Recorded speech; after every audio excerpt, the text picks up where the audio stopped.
మాట్లాడుకున్నారు. వాళ్ళ ఆశలన్నీ అడియాశలు చేస్తూ నేను ఇప్పుడు ప్రకటన చేస్తున్నా, నేను మా జాగృతి బీఆర్ఎస్ రెండు కళ్ళు మా నాన్నకి అని చెప్పింది.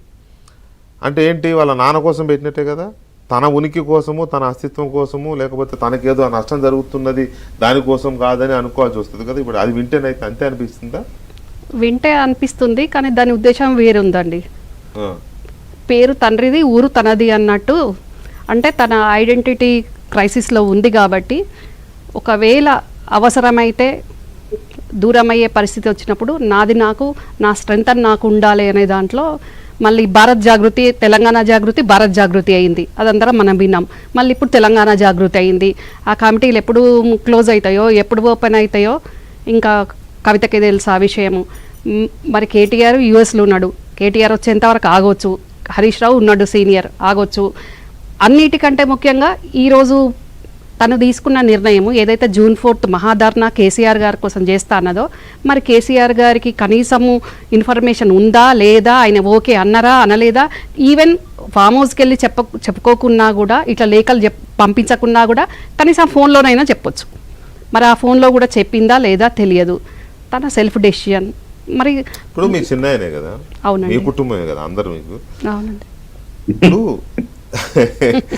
ఇప్పుడు ఆమె ఏమైనా చెప్పాలనుకున్నా లేఖలు అవసరమా నాన్న? మరి కొన్ని విజువల్స్ చూస్తుంటే వాటేసుకుని చేయి ముద్దాడుతుంది, తండ్రి కూతురు తప్పేం లేదండి, చేయి ముద్దాడుతుంది, ఆయన కూడా కౌగులించుకుంటాడు. అది ఒకటి వెంకటకృష్ణ చిన్న సబ్మిషన్, అది రాజ కుటుంబాలలో ఉంటాయి అట్లా. అరే ఏదో మరి ఇక ప్రధానికి రాజ కుటుంబం, దొరల కుటుంబం మీరు మరీ అది సందు దొరికితే మీద పడిపోతున్నారు. ఒక్క నిమిషం ఆగండి. సో నేను అనేది ఏంటంటే, అంత తండ్రి కూతుర్ల మధ్య ఎక్కడైనా ఆశ్చర్యం ఉంటుంది, ఏ తండ్రి కూతురికి అని ఉంటుంది. ఆ చనువున్నప్పుడు మాట్లాడవచ్చు కదా. ఈ లేఖ రాసుడేంది, ఆ లేఖ బయటకు వచ్చుడేంది, ఇప్పుడు మాట్లాడిన దాంట్లో లేకపోవడం ఏంటి, ఇదంతా ఎవరు ఆశలు అడియాసలు కాలే, ఆమె ఆశలే అడియాసలు అయినాయా అని అనిపించట్లే చూస్తే? అట్లాగే అనిపిస్తుంది అంటే, ఇప్పుడు ఆ లెటర్ వెళ్ళినాక తను అనుకున్న తన ఎక్స్పెక్టేషన్ ఏవో, డిమాండో, తన కోరికలో ఏమున్నాయో అవి అక్కడ నుంచి రాలేదు ఆన్సరు. ఆ తర్వాత స్టేట్మెంట్స్ వచ్చినాక రాయబారాలు వచ్చినాయి. ఆ రాయబారాలకు కూడా తను యాక్సెప్ట్ చేయలేదు. కేసీఆర్ గారు ఫోన్లో రాయబారాలకు వెళ్ళిన దూతలు ఫోన్ మాట్లాడించిండ్రు అని అంటున్నారు. ఆ ఫోన్లో కూడా కొంచెం ఓపిక పట్టు అంటే కూడా ఓపిక పట్టే పరిస్థితి లేదు. ఆయన చెప్తే కూడా ఓపిక పట్టకుండా మళ్ళీ ఆయన కోసమే నేను చేస్తున్నా ఇదంతా అని అంటుంది. మరి ఇది అదే కదా అర్థం కానిది. అర్థం కానిది ఏముందండి, ఏదో ఒక అజెండా తోటి ముందుకు వెళ్ళాలి కదా.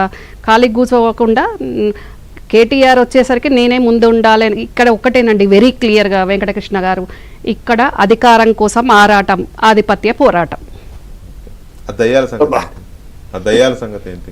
ఇంకా దయ్యాల సంగతి అన్నప్పుడు వెరీ క్లియర్గా చెప్పాలి. మరి దయ్యాలు అంటే ఇప్పుడు ఇక్కడ ఇంకోటి కూడా అనుకోవాల్సి వస్తుంది. మా నాన్న దేవుడు చుట్టూ దయ్యాలు ఉన్నాయి అనేది, అంటే వాళ్ళ అమ్మ కూడా దయ్యమేనా?